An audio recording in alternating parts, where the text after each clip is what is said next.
এই মুহূর্তে ঢাকা শহরে তেলবাজে পরিপূর্ণ হয়ে গেছে। আজকে তারেক রহমান বাংলাদেশে ফিরবেন এবং সেখানে ৩০০ তিনি যে পথসভা বা জনসভা যাই হোক, সেখানে যে তাকে বরণ করে নেওয়া হবে, সেই বরণ করে নেওয়ার জন্য বাংলাদেশে আনাচে কানাচে পথে প্রান্তর থেকে হাজারো হাজারো লক্ষ লক্ষ নেতাকর্মী সেখানে উপস্থিত হয়েছে। এখন এই যে নেতাকর্মীরা যারা ঢাকা শহরে উপস্থিত হয়েছে, নিজের পকেটের টাকা খরচা করে, তারপর নিজের সময়কে নষ্ট করে, নিজের ব্যবসা বাণিজ্যকে বন্ধ করে বা নিজের যে দৈনন্দিন কার্যক্রম সেগুলোকে বন্ধ রেখে তারপর তারা ঢাকা শহরে প্রবেশ করছেন তারেক রহমানকে বরণ করার জন্য। এখন এখানে তাদের আসলে স্বার্থ কি?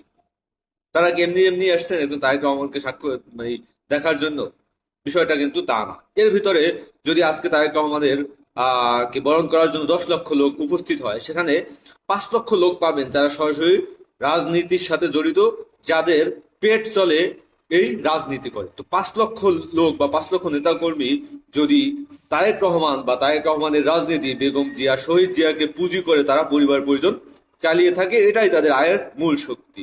আপনি যদি চিন্তা করেন 5 লক্ষ যদি লোক হয়, সেই 5 লক্ষ লোকের সাথে যদি তাদের পরিবার পরিজনের কথা চিন্তা করেন, সেখানে দেখা যায় যে প্রত্যেকটা পরিবার আর যদি 3 জন করে লোক থাকে, মোটামুটি মানে বলা যাইতেছে যে প্রায় 20 লক্ষ লোকের যে জীবন চলাচল, তাদের যে দৈনন্দিন জীবনযাপনের যে আর্থিক ব্যয়, সেটা কিন্তু এই রাজনীতিকে পুঁজি করে তারা মিটিয়ে থাকে। এই যে লোকগুলা যারা আজকে ঢাকা শহরে উপস্থিত হয়েছে তারেক রহমানকে দেখার জন্য, তারেক রহমানকে বরণ করার জন্য, তারাই হয়ে উঠবেন একসময় তারেক রহমানের অজনপ্রিয়তার কারণ। আজকে তারেক রহমান যেমন জনপ্রিয়, আপনি একটা সময় গিয়ে দেখবেন যে তারেক রহমানের সেই জনপ্রিয়তা আজকে থেকে কমতে থাকবে, কমতে থাকবে, কমতে থাকবে। 1972 সালে যখন বঙ্গবন্ধু শেখ মুজিবুর রহমান বাংলাদেশে প্রবেশ করছিল, তখন তার জনপ্রিয়তা ছিল সবথেকে তুঙ্গে। সব বাংলাদেশ ছিল এক কেন্দ্রিক, এক ব্যক্তি কেন্দ্রিক, সেটা হলো বঙ্গবন্ধু শেখ মুজিবুর রহমান।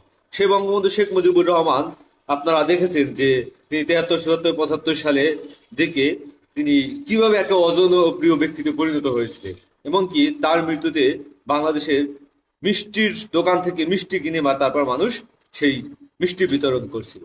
তো সেই জায়গা থেকে আপনি যদি আরো দেখতে থাকেন, ডক্টর মোহাম্মদ ইউনূস যখন ক্ষমতা গ্রহণ করছিলেন তখন তার জনপ্রিয়তা কেমন ছিল।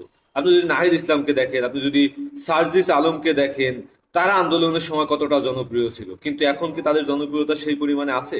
সেটা নেই। সময়ের সাথে সাথে বিভিন্ন এই যে একটা গোষ্ঠী থাকে যারা সব সময় ক্ষমতাকে পুঁজি করে আর্থিক লেনদেন করা, ক্ষমতাকে পুঁজি করে আর্থিকভাবে লাভবান হওয়া, এরকমের একটা গোষ্ঠী বাংলাদেশে সবসময় আছে এবং এখনো আছে। এবং বিশেষ করে এই যে 10 লক্ষ বা তারেক রহমানকে বরণ করার জন্য যারা উপস্থিত হয়েছেন তাদের ভিতরে আছে, এবং তারাই সব থেকে অজনপ্রিয়তার কারণ হবেন তারেক রহমানের।